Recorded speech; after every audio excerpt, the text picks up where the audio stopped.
Welcome to the Boxing Talk Show. Fair but firm. With the Hall of Fame boxing referee. I'm Joe Cortez. And co-host John Zemel. In English and Spanish for all of Las Vegas. Come on, guys. Let's touch them up. Clean fight. I'm Joe Cortez. Fair but firm. Hey, guys. Welcome to the Fair but Firm Show. Here with my co-host, John Zemel. This past weekend, John, we had some great fights. Yes, we did. It was a great fight weekend. Out of Verona, New York, and Madison Square Garden. And Philadelphia. And Philadelphia on Friday night. So we got a lot to talk about. We're going to have on our show today also up-and-coming rising star referee, boxing referee, who refereed the Lomachenko and Linares fight. Super high-profile fighters. Madison Square Garden Saturday night. Did a great fight. And we're going to have him on the show briefly in a minute or so. But let's just talk, John, a little bit about, we talked about 2017. We talked about what a great year that was for boxing. And it looks like 2018 has really picked up where 2017 left off. Exactly. I mean, I know that the biggest fight of the year that we all were looking forward to was Canelo Triple G. But even with the absence of that fight, it's still been outstanding. I mean, outstanding. We've seen the explosion of certain superstars like Jermall Charlo and Gervonta Davis and all these guys. Errol Spence had his big coming out party. You have Terrence Crawford's coming back next month to remind the world why he's considered the number one for a lot of people. Lomachenko just reminded the world why some people consider him the number one. Boxing's just been outstanding so far in 2018. Yeah, talking about Terrence Crawford, well, he's fighting Jeff Horn. If you guys, you fans out there remember, Jeff Horn is a fighter that beat Manny Pacquiao last year in Great Britain. And we think that that's going to be a good fight for Terrence Crawford. Absolutely. He's going to show his skills. At 147. We know what he can do at 140. Yeah, so at 147, he was, he's already coming up. He's had a couple of fights at 147. And Jeff Horn's going to have to really raise the bar for this fight. It's going to be June 9th here in Las Vegas. And it's going to be a great weekend of boxing. It's the toughest division in the sport. We talk about it all the time. Yeah. There's 4 belts, and Jeff Horn has one of them. So, I mean, that makes it tough. It makes it exciting. No, it's going to be a great show. But let's talk about this past Saturday night at Madison Square Garden. Oh, yeah. Jorge Linares fought a good fighter, Sergey Lomachenko. Yeah, Vasil. Which was one of the top ones in boxing. And with Lomachenko only had 12 fights when he's already broke the record in the shortest period of time of a fighter to win 3 championships in 3 different weight classes. That's really outstanding. With only 12 fights under his belt. So it goes to show, not only that, he's also been a 2-time Olympic champion. He had 396 wins as an amateur with only 1 loss. So this guy is really a superstar in boxing. There's no question about it. Okay, but now we have on the line with us Ricky Gonsalez, top referee who's been doing so much in boxing for the last 15 years or so. He's been in the pros, so we're going to have him on the line here. Ricky, Joe Cortez here. How you doing, buddy? Hello, guys. Thanks for having me. I appreciate it. Absolutely. It's an honor to have a rising star in boxing, and this time we're talking about the referee. You hardly ever hear too much about referees being the star in boxing. Well, you with your talent and your skills, your ring mechanics in the ring, can you tell me a little bit about yourself as far as when you started in boxing? But however, I know you were a policeman in New York City, one of New York City's heroes, and you did that for 20 years. Can you tell us a little bit about that, and then walk us through how did you get started in boxing? Sure. First of all, thank you very much for the kind words. I became a police officer in 1984, at the age of 20, and I was a cop for 20 years. I retired in 2004. I spent my whole career in Brooklyn. I couldn't wait to retire, especially after 9/11. And when I retired in 2004, I turned pro as a ref. But prior to that, I did the amateurs for about 8 years. Wow. And I remember watching you and Benji. And we're talking about Benji Estevez. Benji Estevez, yes. Okay. Benji Estevez and yourself. And I always wanted to, I always copied my style with the both of you. and I thought that you guys were, the best referees in the world. And to this very day, I still believe that. And so that's pretty much my amateur background. I did the amateurs for 8 years, the Golden Gloves. I did some national tournaments, and then I turned pro in 2004. 2004. And I retired from yeah. Okay, wow. Okay, great. So you've had a good run. So that's basically the way I tell officials, people out there. Some fans call in and they say, "Joe, how do we become a referee?" Mm-hmm. And I'm glad you're saying that, so they can get a hint or get a little bit of inside information how you get started into the pro ranks. You got to talk to them about how you did in the amateurs. You never fought as a fighter, did you? No, I never fought competitively. I did a lot of sparring, but I never fought competitively. Mm-hmm. Okay, good. I did get my fill of the ring as a so-called sparring partner. Okay, good. So, but anyway, I just want to thank you first of all for serving, for being Of course, yeah. the man in blue in New York City, and I know you've had Thank you very much. One of the toughest cities in the world to be a police officer, especially during that time. 20 consecutive years. So very proud of you. And I ran into your wife last month, I believe it was, in Madison Square Garden, and she was she was dressed in blue as well. She's a police officer in New York. Now I didn't know that, and maybe I did meet her a while back, but she surprised the hell out of me when she came up to me at the Garden. And you were about to go in the ring to do a fight. Right. And her and I were taking pictures together. She said, "That's my husband." I said, "Get out of here. That's your husband." Oh my God, that's right. You're his wife. So anyway, it was a pleasant surprise. And she's been on the force for how many years in New York Police Department? Well, I tell you, when I retired in 2004, she went in to the police department. She went into the police academy that same year. So I felt like I was starting all over again. Oh, I wow. was like, oh no, here we go, another 20 years. Okay, so how many years she's got to before she retires? She has 6 years left. Yeah, 6 exactly. years left. Wow. Okay, Yeah, so 6 years left. then you guys can really enjoy life, and hopefully everything is okay with you both. And she seemed like a sweetheart. I mean, we took pictures together. It seemed like I've known her forever. That's how sweet she was with me that night. Thank you. I appreciate that. Give her my best regards. Okay, so now Saturday night you were the main referee for the main event, Linares Lomachenko. How did you feel? Now, how many championship fights have you had under your belt already? I would have to say maybe 20. 20, 25. Hey, that's not bad. That's not bad. Not bad at all. You got a good resume already. Absolutely. Okay, so now Saturday night you were in Madison Square Garden. You had the crowd out there. How did it feel you walking into that ring? Explain to the fans, how does it feel? But I've been there, so I want you to explain to them how do you feel going into that fight? Well, it was an amazing feeling. I mean, I remember as a kid, I went to Madison Square Garden with my father to see Roberto Duran versus Sugar Ray Leonard, the first fight on closed circuit. And I remember that atmosphere. It was incredible. Yeah, that fight took place up in Montreal, so you saw it on closed circuit. Yes, I saw it on closed circuit in Madison Square Garden. Right. And that was actually the first time I ever got to see a fight live before the broadcast. And my father has always been a huge fan. So he took me, and then that whole atmosphere was just unbelievable.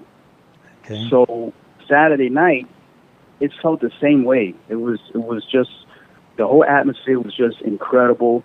The fans were so into it. And then, as you're walking in to the ring, as you know, you have to prepare your mind for the fight.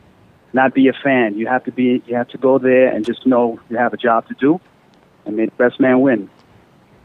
Right. Yeah. You go into that ring there, thinking with the mentality of an official, not as a fan. Mm-hmm. And this is what the fans have to understand. And if you know, that when I've given seminars and Benji's giving seminars, we talk about how it is that we love the sport of boxing, but we don't think like fans. We have to think like officials. And so our mind frame is a little different. We're looking at different things that the fans are looking at. We're more into into the safety of the fighters and mistakes that may occur, of fouls or whatever. And the ring mechanics of the referee, we have our eyes watching the referee as well, because that's what we automatically, we turn on, like turning on the channel that you want to look into, if you want to look at a particular show. Well, we're here looking at a particular show, but with the performance and the ring mechanics of a referee.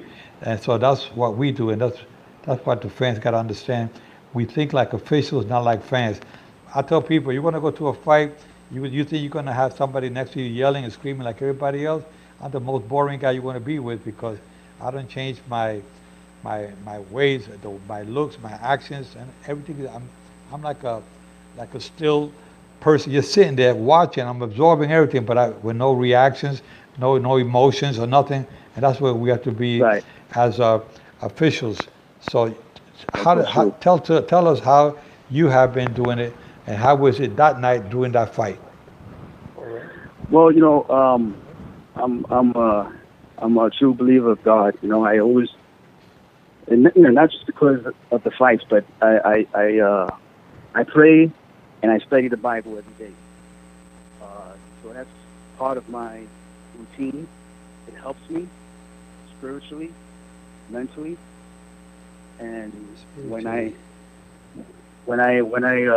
about to enter the ring, I'm praying that everything goes, that I can adapt to the situation at hand with God's help, and more importantly, that none of the fighters get seriously injured. Right. And that's just pretty much what goes through my mind. That's how I stay focused. Just keeping God in my mind at all times.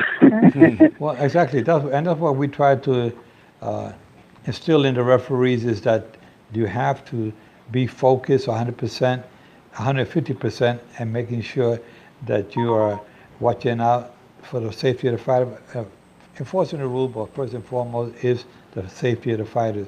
And I'm glad when we're going to you're going to walk me through the whole fight, and tell us a little bit what happened at the beginning, and then when you stopped the fight, tell me how did it start?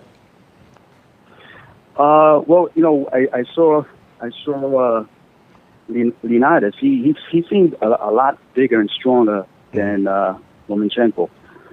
I seen maybe first 2 or 3 rounds, Lomachenko was trying to fill him out. Linares seemed to have been trying to impose his will and his strength on Lomachenko. Right. But then that Lomachenko, he's just so unbelievably quick. Yeah. It's amazing, his footwork. Right. He's in one spot 1 second, and 2 seconds later he's in another spot throwing 4 or 5 punch combinations From a different angle. It's amazing. It's just so incredible. And it was just amazing to be in the ring and to actually see a fighter do what he does. Yeah, and I've never seen that. yeah. Now you as us, so we learn from every fight as we progress. We learn from every fight. That's what makes you a better referee, and that's why when I told you, I sent you a text after the fight, telling you congratulations, job well done, and as you go along, you're gonna get even better. And these are the kind of fights that will make you raise the bar, gives you more confidence in yourself, which I saw that you had that night. You were under control at every second of that fight, and you know what you were doing, and that's what we want to see. A referee who has good under pressure, thinking good on your feet, and I get that law enforcement job also help you prepare how to deal with situation under pressure, and that's what makes you a better referee. So, and it was a blessing in disguise that you were a police officer back then, because that's part of the preparation that you need to be mentally prepared for situations that may occur during the pressure and a important fight like that. What do you say about that? Thank you very much. I believe that. I've been in some heavy situations in my career, and it's true. It's true what you just said. It definitely prepared me to stay calm, and Right. stay focused, and not to anticipate anything, but just to be prepared that if anything happens, you do what you have to do. You take charge. Yeah, exactly. Now we know that going into a fight, is one of the most difficult moments for the fighters themselves. But they know that no matter what, there's a high percentage of them getting injured, whether it's a cut, whether it's a concussive blow, they get knocked down or whatever. This can occur during a fight, and fighters have to be very concerned about that. But you're like in the ring, you're the policeman in the ring too, so you're still the man. You're not in the blue anymore, but you're still the policeman in there because you have to make sure that they abide by the rules, and then you, as a policeman, you got to make sure that you take control and make sure that nobody gets out of control, and make sure that they are not taking unnecessary punishment. Now walk us towards the fifth round, I believe it was, when Lomachenko got dropped with the right hand. How did you see that? What was your reaction? Okay, I believe it happened in the sixth round, if I'm not mistaken. And they were circling in the middle of the ring, and it seemed as if Lomachenko, I guess he got a little overconfident. Right. Mm-hmm. And Linares landed a beautiful right hand, and then down goes Lomachenko. And I was a little surprised because it happened quick. It happened like really quick. Yeah, it was an unexpected right hand, straight right hand down the pipe. Bam! Right. Boom. Down goes Lomachenko. And Lomachenko, he got up, he got right up. I looked in his eyes, and it was very clear. It was very clear. So, I knew there and then that it was a flash knockdown. That he wasn't really hurt. So I gave him the mandatory 8, and let them continue. And when they continued, he showed his true colors of a real champion. So now the 7th round comes up, 8th round, and Lomachenko is putting the pressure on Linares. Walk us through that last part of the fight. Right. So as the fight,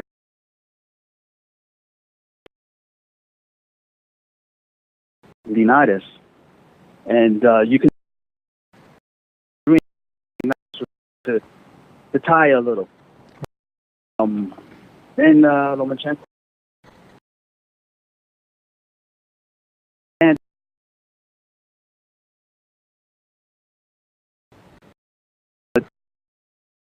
I mean, really did it. Yeah.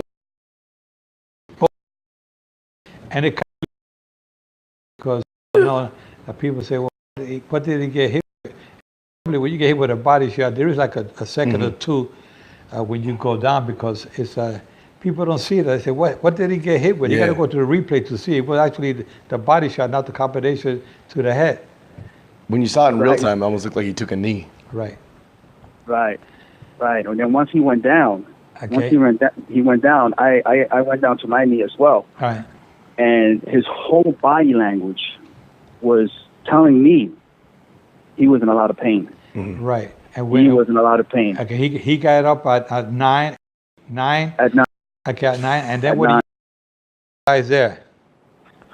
He was actually looking down. I'm trying to look down at the floor.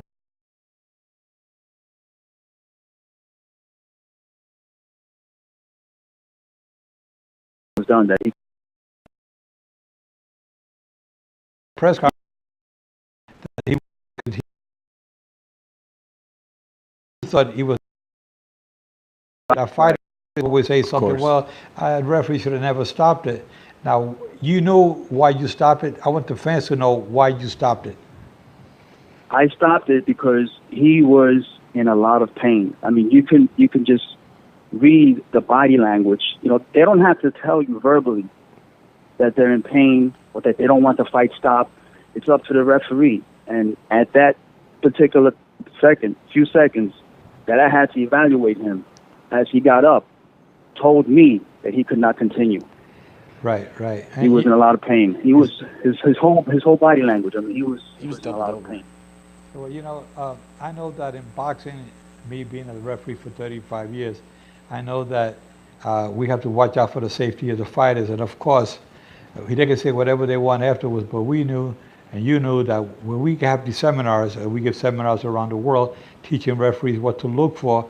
We also have doctors some of these seminars that explain to us the signs of a fighter when he's taking blows, and we know that body blows are very devastating, and that's one of the reasons why some fighters are very good at throwing body shots. Remember, Mike McCollum, they call him the body snatcher because he was good throwing body blows, one of the great light heavyweights out there. Then, of course, you have Julio Cesar Chavez, who was a master at throwing the left hook to the body. Errol Spence right now. And Errol Spence, a young fighter, is a good body puncher. Yes. So these are punches that are good for fighters no matter how good you are. I remember Bernard Hopkins stopping Oscar De La Hoya. Right into that. And it was a left hook to the body as well. So those are punches that you don't see coming unexpectedly. If you don't see them, they knock the wind out of you. They say you kill the body, the head dies. And that's what happened that night, Saturday night with Linares. And it was the second liver shot that he took, too. Yeah. The fans, so it saw a great fight that night and a great performance by you as a referee. And thank you. And Linares knows that you did the right call. Everybody knows. Nobody going to second guess you on that one. It was an excellent call. What good advice can you give to young referees that are coming up there now? Because you're one of the veterans out there. I can't say veteran because you're still a newcomer with only 25 World Championship fights under your belt. But what advice can you give to young referees out there? Follow your dreams. Follow your dreams, number one. Keep God in your heart. Start from the amateurs. Don't rush it. Try to absorb as much as you can while you're in the amateurs. You have all these officials that they know what they're doing, and they're willing to help. And try to get involved in as many tournaments that the amateurs allows you to. That way, you can travel, you can go out of state, and just have that whole feeling of knowing what it is to be in someone else's backyard rather than your own local amateur commission. Right. And we have, just for you fans that just tuned in, we have Ricky Gonsalez, the referee from the Jorge Linares and Sergio Lomachenko fight Saturday night in Madison Square Garden, of which Ricky was the referee. If you guys have any questions, ask them right now. We're on the line. They will gladly answer you those questions. So before we go off the air, we want to give you an opportunity to tune in and just answer any questions you want. But meanwhile, Ricky, hold on the line. John and I are going to talk a little bit about other results this past weekend, so hold on the line. Absolutely. John. Well, there was a lot of stuff that happened this weekend. We had, I believe you were right there, but Devin Haney continued building his impressive resume right in Philadelphia. That guy, Mason Menard. Yes, exactly, Mason Menard. He who's no pushover. He's been a showbox vet. He's been doing it for a long time. What else? What other fights did we have this weekend? Well, let me tell you a little about Devin Haney. Please do. I'm a consultant on the team with him. I came out with him that night. I was not in the corner, but I walked out with him.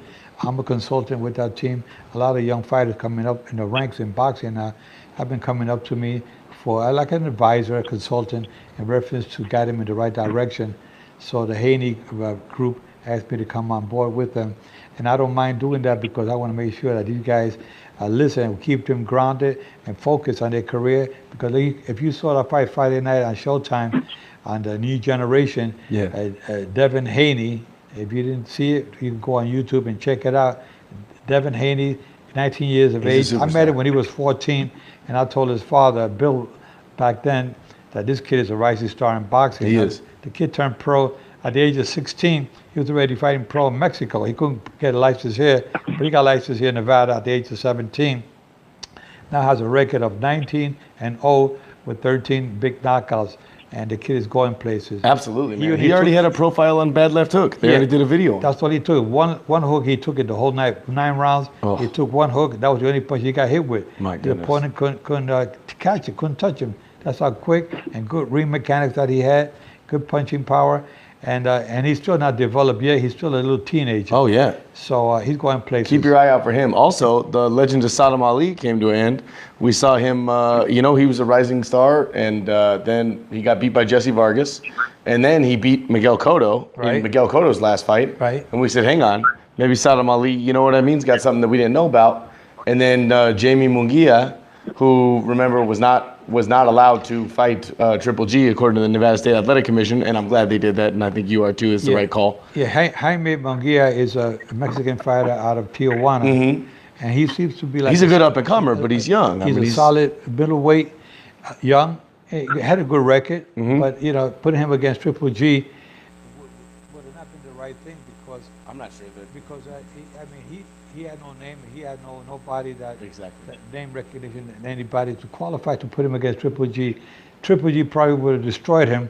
Yeah. But you know what? The Nevada Commission, by not letting him fight, you know what? Probably did the right thing. Because absolutely, because look what he did to Saddam Ali, 4 rounds. And now the kid, that's why he thanked the Nevada State Athletic Commission, because now he's world champion. And now he wants. I don't think he was saying in a negative way that the Nevada Commission didn't let him fight. It was that I'm sure he's glad that they didn't let him fight. Because instead of getting beat up by Triple G, he's world champion now. Exactly, and he probably made around the same amount of money for it, to be honest with you. Exactly. Which is crazy. I like Jaime Munguia. I think Saddam Ali, I think he went up too high. I think it was a weight issue. Partly. I think Saddam Ali was a full-fledged welterweight.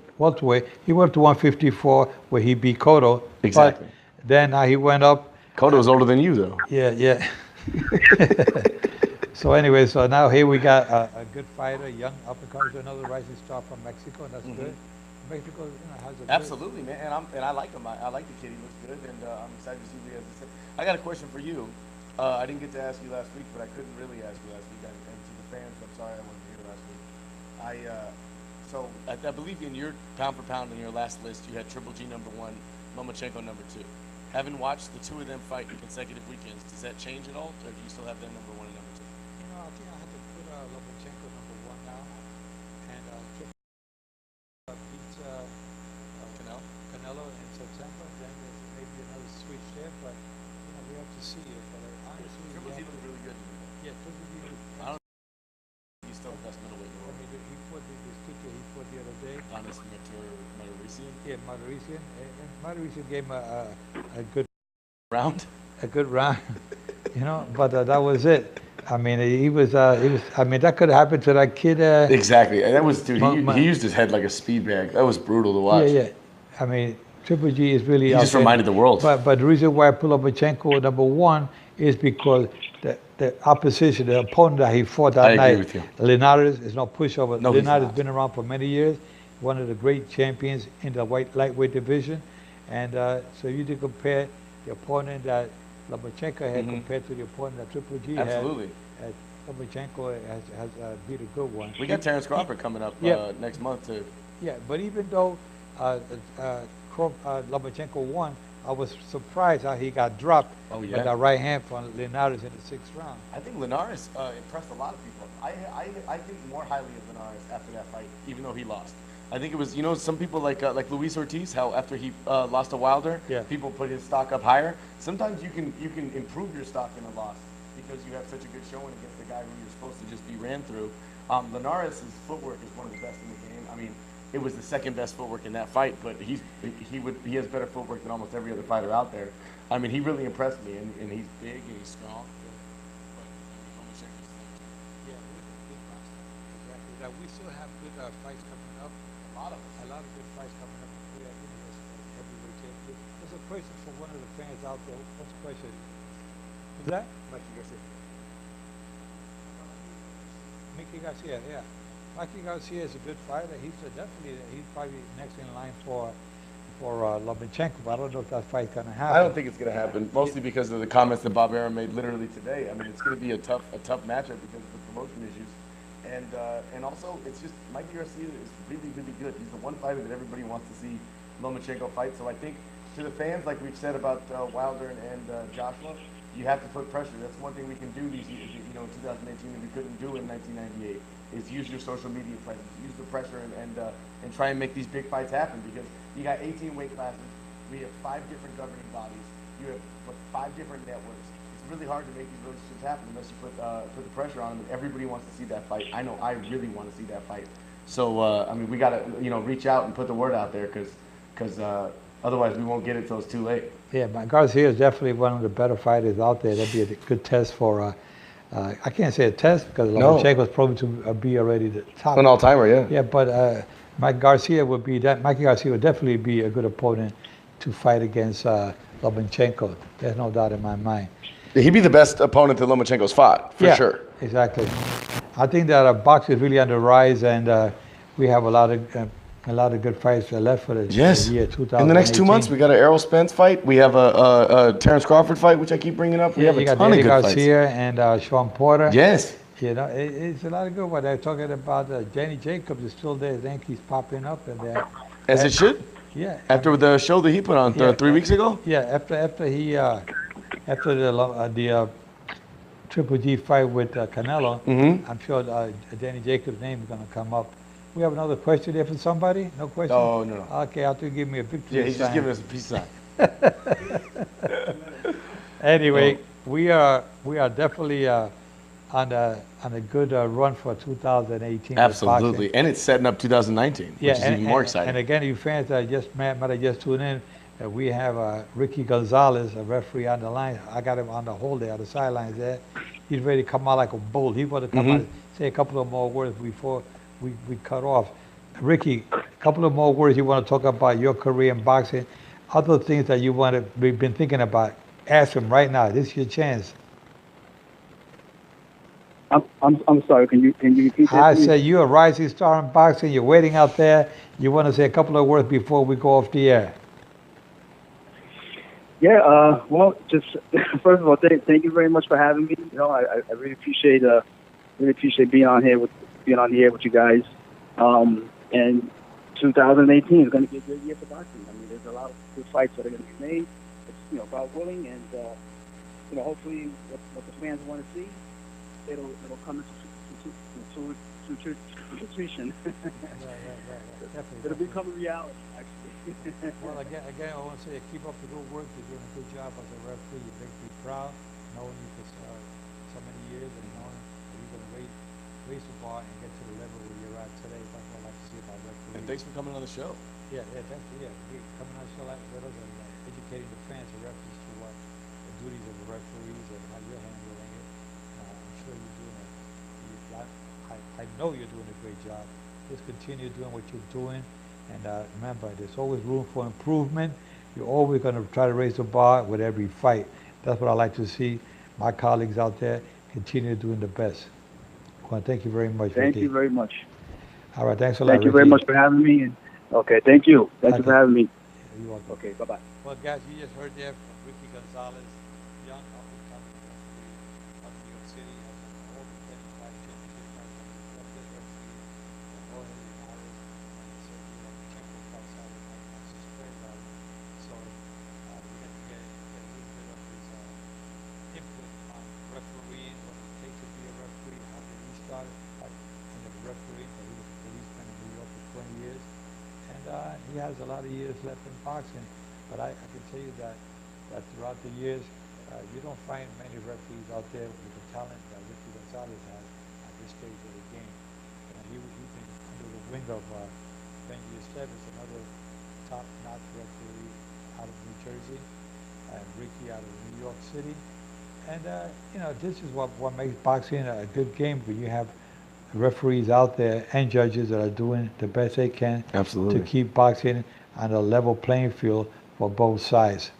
John, anything else you want to add on before? Nothing I want to add. It's nice to be back. I missed you guys last week. I missed you guys. Boxing is so exciting, and I was mad that I couldn't talk about that Triple G fight, but we got to discuss it right now. We've had 2 straight weeks of just monster showdowns. I mean, we couldn't even talk about the David Haye, Tony Bellew fights.